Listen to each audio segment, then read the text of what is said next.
او دا حدیث سے کم نقل کوم دا د بخاری شریف روایت مشکات کے ذکر دے غالباً دا حضرت انس رضی اللہ عنہ روایت دے چې مسلمان چاته ویلی شي مسلمان څوک دی اوس که هر مسلک خلکو ته ورشي نو هغه په نيز مسلمان تعریف جدا دی نو نبی علیہ السلام فرمای من صلی صلاتنا کم چې زمونږ پرنګ مونږ کوي دا څنګه چې مونږ کوو داسې مونږ کوي سنت کې چې کم ذکر دی واستقبل قبلتنا او زمونږ په رخ باندې مونږ کوي قبله طرف ته خپل مخ اړوي کعبه طرف ته کعبه دغه قبله وي واکل ذبیحتنا او زمونږ ذبیحه حلال ګڼي او خوریم په کوم باندې چې الله اکبر بسم الله ویلی شي او ساروی حلال شو دغه ته حلال وي او خوري فذلك المسلم نو غور سره وره دغه مسلمان دی درې کار دي کنه من صلى صلاتنا واستقبل قبلتنا کعبه طرف ته رخ کوي واکل ذبیحتنا او زمونږ ذبیحه حلال ګڼي خوري دغه فذلك المسلم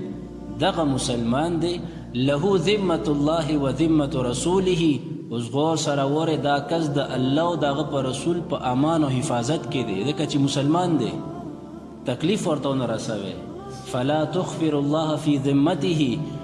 لفظی ترجمه جیبر دی برابرېږي نو اوس الله تعالی سره چرته بے وفایونه کوي یو کس د خولې نه څه خبره وته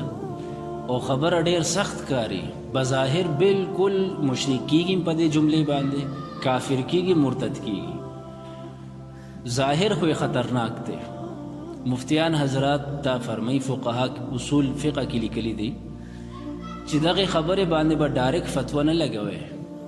بلکې د خبرې ته به سوچ شروع کړي که چرې دې کې 99% چانس د کفر د شرک او د ارتداد وي او چرته 1% پکې د اسلام څخه گنجائش کاری چې بل مطلب ته روتی شي چې د ایمان او اسلام باندې دلیل وي نو شریعت درس داده چې 99% احتمالات به پرېږدو د کفر او کم ته به ترجیح ورکو 1% او مونږ څه کوو جی نه تپوس دا کم رواج چې نن سبا روان دی الله دې دا ډېر خطرناک دی یو کس جی اهو جی یو کس اسی یو خبرو کی مطلب بدل وی خو ظاهر هم څه دومره نه وي خو بس خپل مفاد والتیا مطلب یو وخته واړی عوام الناس خو ماشاءالله سم عوام دي نو یا په فتوا د ګستاخ رسول لګی نو غریب له دنیا هم تبا کی او آخرت کې پته نشته سبي او یا په فتوا د مشرک لګی یا په د ملحد لګی یا په د مرتد لګی نه د اسلام نه سو خبري نه په سوچ کولی او د دینه غټ مسله ده یو عام کس را پاسی او دا غسټو وي او سو وي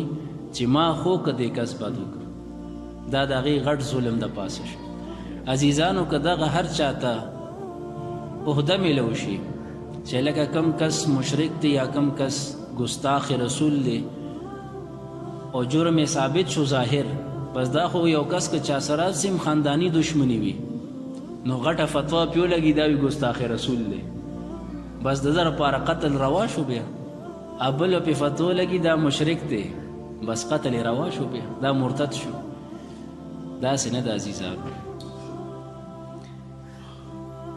آخری یو واقع دی متعلق بیانو یو جنگ کې حضرت اسامہ بن زید رضی اللہ عنہ یو کافر رویشته غالب پی دی رالل او روی غرزو لانده او شکل پی دا پاسه گوڑا کی خودا او توره ترو باسل نیام نوواره پی کاو اوس بالکل دی غالب شوی دی و بل مجبور دی قټیم کې چې بالکل حالات نه مجبور شو نو فوراً وی اشهد ان لا اله الا الله واشهد ان محمدا عبده ورسوله توره لا چر غرزیدلې نو دغه ټیم کې هم موقع وکنه دا एकदम په 15 سکندو کې څنګه د اسلام حقانیت ورته ورکو شو چې د توره اولیدنو حقانیت ورکو شو نو دې کې 100 احتمالات پیدا کیدي چې دا او ظاهر ښکاری چې دا کلمه شهادت ویل شوی د مرګ د یاري د وجې ده ځکه که ویله دې نه مخکې به یې ویلې وه. او بل حرب ته جنگ ته خداع ویلی شي، دوکې چالبازی کار دی ټول، او دا به کېده پکې چالونه پکې ډېر به استعمالېدل. اوس ټول ظاهر هم دا دی حضرت اسامه بن زید رضی الله عنه سره چې تاسو ټیکې واقعي تور اوچته کا سټتي وه ځکه چې دا کس چال کوي څه مه کرې دی کوي نو مخکې به یې ویلې وه. هغې ظاهر تو کتل، ظاهر دلایل ورسره ښه مضبوط و، تورې راویسته سټېتی وو. خو صحابو کې یو غټ صفت دا و چې څه کار به مو کوس دی وخت کې خو موقع ونه کنه چې کس ته اطلاع پروزه و د نبی اسلام نه تپوس کوم یا بل صحابو نه تپوس کوم بیا راځم، داسې موقع نه وه. کاروی تیو شوه ځکه که دی نه کول هغې به کړې وه، خو بیا اړه کې قرار نو. واپس چې رال نبی اسلام ته واقع بیان کړه، یا رسول الله جنگ کې داسې حالم را مخکې شو چې یو کس صحیح دی او ما سره جنگ کو، خو چې کله پې زه غالب شو ما قتل کو، توره مې راویسته، نو هغه ټیم کې شهادت کلمه وویله. دا اوس مسلمان بی که نه دا د یرې نه وویله او کلمه قبول نه ده، تاسو څه وایې؟ فتوا څه ده؟ نبی علیہ السلام ورته فرمایي تا قتل کو، تا شهید که هغه. یا رسول الله کلمه د یرې نه ویله، مرګ یرې نه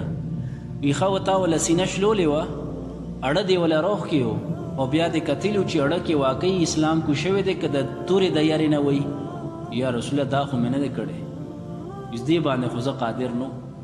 نو بیا به ته